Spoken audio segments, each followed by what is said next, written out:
الحمد لله رب العالمين والصلاة والسلام على أشرف الأنبياء والمرسلين نبينا محمد وعلى آله وأصحابه أجمعين وعلى من تبعه بإحسان إلى يوم الدين أما بعد கணித்திற்குரிய சகோதரர்களே,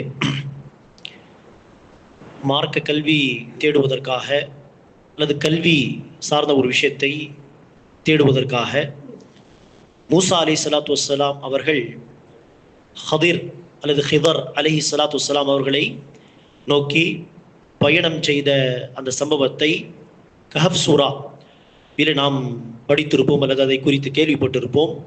அந்த சம்பவத்தில் பல படிப்பினைகள் உண்டு.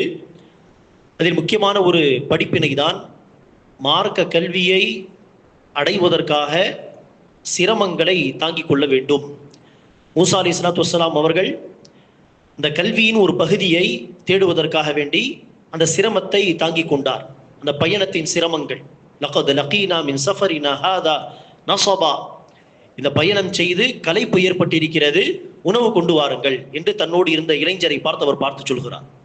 அதே போல் என்ன சொல்கிறார், அந்த நபரை சந்தித்து அவரிடமிருந்து கல்வியை வாங்காமல் நான் ஓய்வு எடுக்க மாட்டேன், ஓய மாட்டேன் என்று மூசா அலை சலாத்து வசலாம் அவர்கள் சொன்னதாக எல்லாம் அல்லாஹ் பதிவு செய்கிறான். ஆகவே அந்த கடல் பயணம், அந்த பயணங்கள், அந்த பயணத்தின் சிரமங்கள் அனைத்தையும் மூசா அலை இஸ்லாம் அவர்கள் தாங்கிக் கொண்டது இந்த கல்வி தேடுவதற்காக. இதில் குறிப்பாக கவனிக்க வேண்டிய ஒரு விஷயம் என்னவென்றால், ஹாஃபித் இப்னு ஹஜர் என்கிற அறிஞர் சொல்கிறார்கள், மூசா அலை சலாத்து வசலாம் அவர்கள் இந்த பயணத்தை, அந்த பயணத்தின் சிரமங்களை எல்லாம் பொறுத்து கொண்டது கல்வி தேடுவதற்காக என்று பொதுவாக இல்லாமல் கல்வியை அதிகப்படுத்திக் கொள்வதற்காக என்று இப்னு ஹஜர் சொல்கிறார்கள். என்ன அர்த்தம்? மூசா அலை சலாத்து வசலாமுக்கு என்ன மார்க்க கல்வி இல்லையா? அவ்வளவு சிரமப்பட்டு பயணம் செய்து ஹிதர் அலை இஸ்லாமை சந்தித்து அவரிடமிருந்து கல்வி எடுப்பதற்கு அவர்தான் ஒரு தூதர், அல்லாஹ்வுடைய மிக சிறந்த தூதர்மார்கள் ஒருவர். அவர்களுக்கு மார்க்க கல்வி, ஏகப்பட்ட கல்வி உண்டு. இருந்தாலும் கூடுதலான சில விஷயங்களை, அதிகப்படியான சில விஷயங்களை, உபரியான கல்வி என்று சொல்லலாம், உபரியான ஒரு சில கல்விகளை கற்கலாமே என்பதற்கே அவர் அவ்வளவு சிரமப்பட்டு பயணம் செய்து போயிருக்கிறார் என்று சொன்னால், அடிப்படை கல்வி கூட இல்லாதவர்கள் அந்த அடிப்படை கல்வி கற்பதற்கு எவ்வளவு சிரமம் வந்தாலும் தாங்கிக் கொள்ள வேண்டுமா இல்லையா என்பதை தான் இப்னு ஹஜர் நமக்கு சொல்கிறார்கள். மூசா அலை இஸ்லாம் அடிப்படை கல்வி தேடுவதற்காக கஷ்டப்பட்டு போகவில்லை.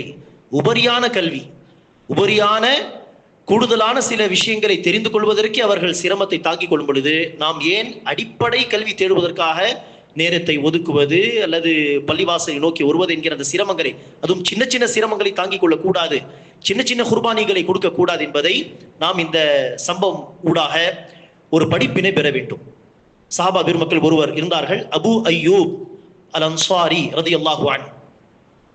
அவர்கள் நபி ஸல்லல்லாஹு அலைஹி வஸல்லம் வஃபாத்துக்கு பிறகு நடந்த ஒரு சம்பவம் இது.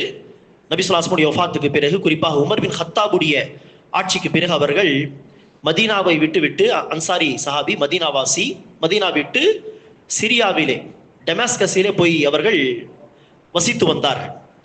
அப்போது அந்த காலத்தில் அவருக்கு நபியிடம் இருந்து கேட்ட ஒரு ஹதீஸ், ஒரு நபி மொழி தொடர்பாக ஒரு சின்ன சந்தேகம் ஏற்படுகிறது. நாம் நபியிடம் கேட்டு மனப்பாடம் செய்த இந்த ஹதீஸை சரியாக தான் மனப்பாடம் செய்திருக்கிறோமா என்கிற ஒரு லேசான ஒரு சந்தேகம். எவர் ஒரு முஸ்லிமுடைய குறைகளை மறைப்பாரோ அல்லாஹ் அவருடைய குறைகளை இம்மையிலும் மறுமையிலும் மறைப்பான் என்று வரக்கூடிய அந்த தகவல், அதை சரியாக தான் மனப்பாடம் செய்திருக்கிறோமா என்கிற சந்தேகம் ஏற்பட்டது. அந்த சந்தேகத்தை எப்படி தீர்த்து கொள்வது? அதே ஹதீஸை நபியுடைய அந்த சபையில் உட்கார்ந்து கேட்ட வேறு ஒரு சஹாபி இருந்தால் என்ன செய்யலாம்? அவரிடத்தில் கேட்டு விசாரித்து அதை உறுதிப்படுத்திக் கொள்ளலாமா இல்லையா? அவர் யோசித்து பார்க்க, அந்த ஹதீஸை அந்த சபையில் அவரோடு கேட்ட ஒரு சஹாபி தான் உக்பா பின் ஆமிர். அவர் எங்கே இருக்கிறார் இப்போது? அவர் எகிப்தில் இருக்கிறார். நபி ஸல்லல்லாஹு அலைஹி வஸல்லம் வஃபாத்துக்கு பிறகு, உமர் பின் கத்தாபுடைய ஆட்சிக்கு பிறகு, குறிப்பாக சஹாபா பெருமக்கள் பல நாடுகளில் பிரிந்து போய்விட்டார்கள் இஸ்லாத்தின் பிரச்சாரத்துக்காக வேண்டிய அடிப்படை நோக்கம். உக்பா பின் ஆமிர் எகிப்தில் இருக்கிறார். சரி, அவரை சந்தித்து கேட்டால் தான் இந்த செய்தியை உறுதிப்படுத்திக் கொள்ள முடியும் என்று சிரியாவிலிருந்து எகிப்து வரை என்ன செய்கிறார்கள்? பயணம் செய்து சென்று அவர் எங்கே இருக்கிறார் என்று கேட்க, அவருடைய வீட்டுக்கு வெளியே நின்று யா உக்பா என்று அழைத்து, அவர் வந்த பிறகு ஒரு ஹதீஸை நானும் நீங்களும் ரசூலுடைய சபையில் கேட்டோம், அந்த ஹதீஸை நான் சரியாக தான் மனப்பாடம் செய்திருக்கிறேன், நான் சொல்லுங்கள் என்று இந்த ஹதீஸை சொல்ல, அவர் ஆம் சரியாக தான் மனப்பாடம் செய்திருக்கின்ற உறுதிப்படுத்த அப்படியே கிளம்பி நினைச்சார்கள், சிரியாவுக்கு திரும்பி வந்து விட்டார்கள். ஆக இந்த சம்பவம் என்னது?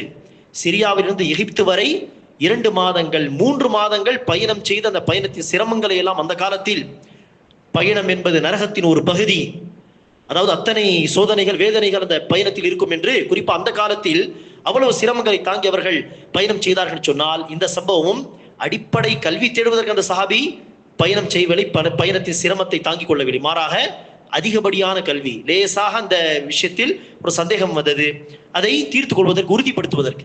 ஆகவே அதிகப்படியான கல்விக்கே இவர்கள் அவ்வளவு சிரமங்களை தாங்கிக் கொண்டார்கள் சொன்னால், அடிப்படை கல்வி தேடுவதற்கு நாம் ஏன் நேரத்தை ஒதுக்கக்கூடாது?